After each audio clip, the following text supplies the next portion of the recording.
Hey everybody, Dr. Turpeau here, Black America's Love Doctor, and just sharing perspective with you on marriage, love relationships, and other subject matters as well.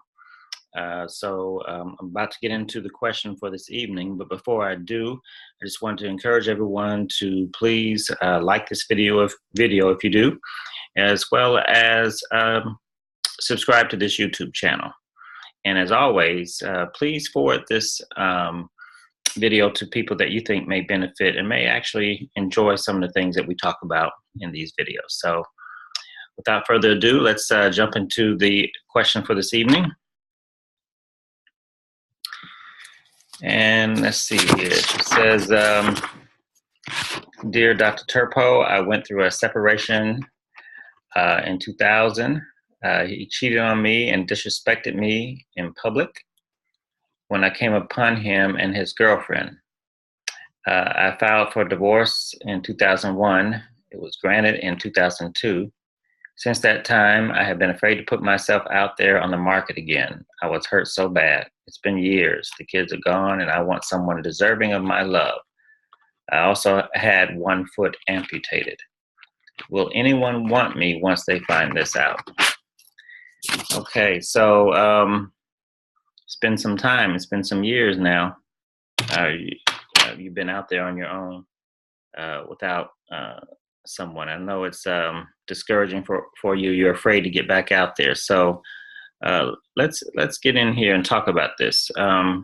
So you have a foot that was amputated, a missing foot, and that really discourages you and probably causes some anxiety about getting back out there on the dating scene. Well, let's just talk a little bit about this. So, let me just put you, rest assured, of course you will find someone.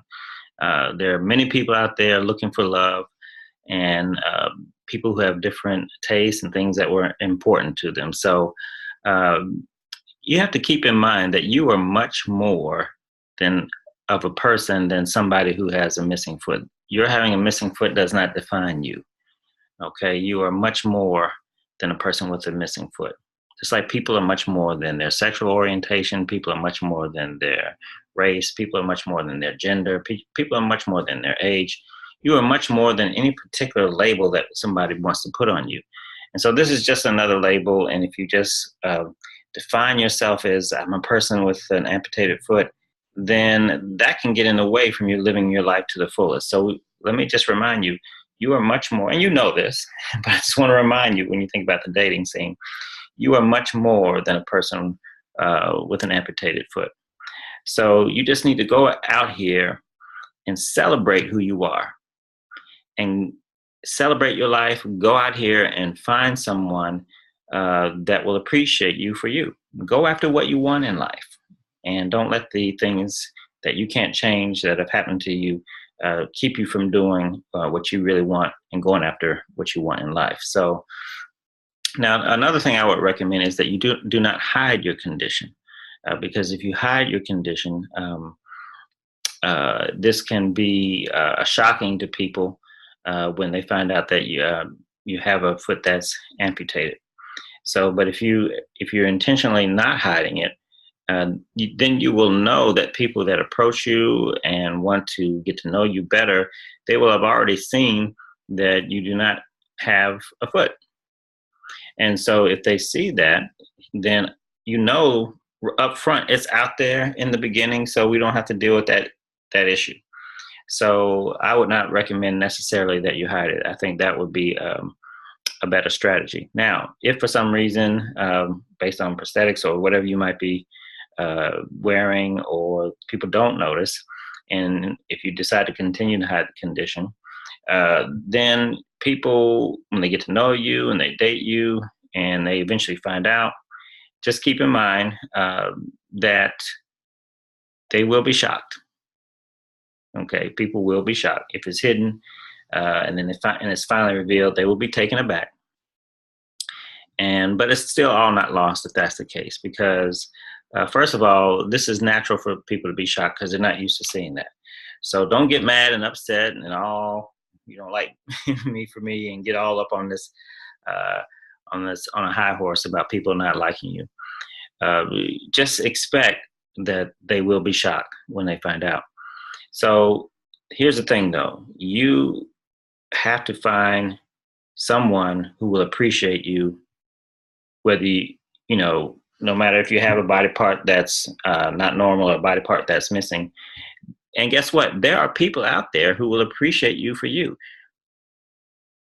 They will. There are people out there with disabilities, people who don't fit the norm of what everybody has as far as their body parts, and they still find love. And you can do this as well. So now, if somebody is turned off by you not having a foot and they don't want to be you, what that tells you a lot about the character of the person in the first place.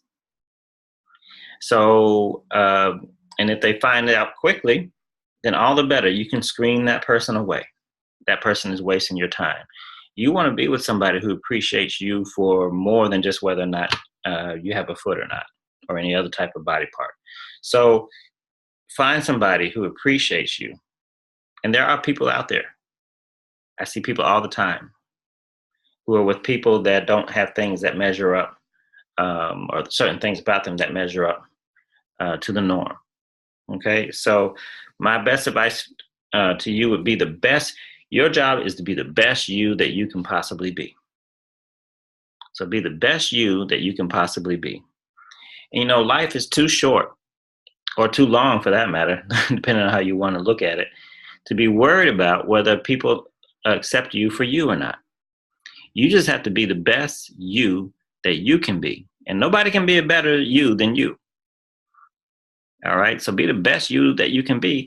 And if you live that unashamed, naked, not hiding who you are, then when you finally have somebody coming to you and wanting to interact with you and be with you, you'll know right there that they appreciate you for being the best you that you can be. So go out there, don't hide, let your light so shine before men that they will see how great you are. I love the line in Whitney Houston's Cinderella movie with Brandy. She was the fairy godmother, and she told Brandy, she said, what's the use of being so wonderful if people can't see how wonderful you are? So if you're a wonderful person, then show that you're a wonderful person. Let your light shine. Okay, and then people will see that light and be attracted to it. So again, be the best you that you can be. And eventually you will find somebody that you appreciate and somebody who appreciates you in return. Harmonious wishes.